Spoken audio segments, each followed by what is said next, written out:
అప్పుడు కూడా ఇంత కొంచెం తక్కువ మంది కాకుండా మీ ఫ్రెండ్స్ని కూడా తీసుకురావాలి, right? So bring your neighbours, bring your friends, what ever Megan has said now, that is a very valuable information. So మీకు పిల్లలకి ట్రైనింగ్ డిఫరెంట్ ఉంటుంది, పెద్దవాళ్ళకి డిఫరెంట్ ఉంటుంది. ఇది ఒక పాయింట్ మీరు గుర్తుపెట్టుకోండి. సో పిల్లల ట్రైనింగ్లో ఫస్ట్ పాయింట్ ఏంటంటే వాళ్ళు మీరు పంపిస్తే వస్తారు, పంపించకపోతే రాదు. So purely depends on the parents.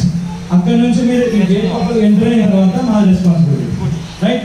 So first priority ఎక్కడ వస్తుందంటే అటెండెన్స్లో. Not only this place, you may go for any training for music or dance, musical instruments కానీ, హార్స్ రైడింగ్, వాట్ ఎవర్. ఇప్పుడైనా maybe after 10 years. So if you are present you will win, right? So మీ present absent చూసుకోవాల్సింది parents. కొంచెం regular పంపించండి, automatic result వస్తుంది. And చిన్న doubt అడిగారు, లావు సన్నం అనేది పిల్లలకి ఇప్పటి నుంచి అది చెప్పకండి. That will happen with the times. Maybe after 14 years, 15 years, 16 years they will mature, right? Body కానీ మైండ్ మజిల్ కొంచెం ఇంప్రూవ్ అవుతాం.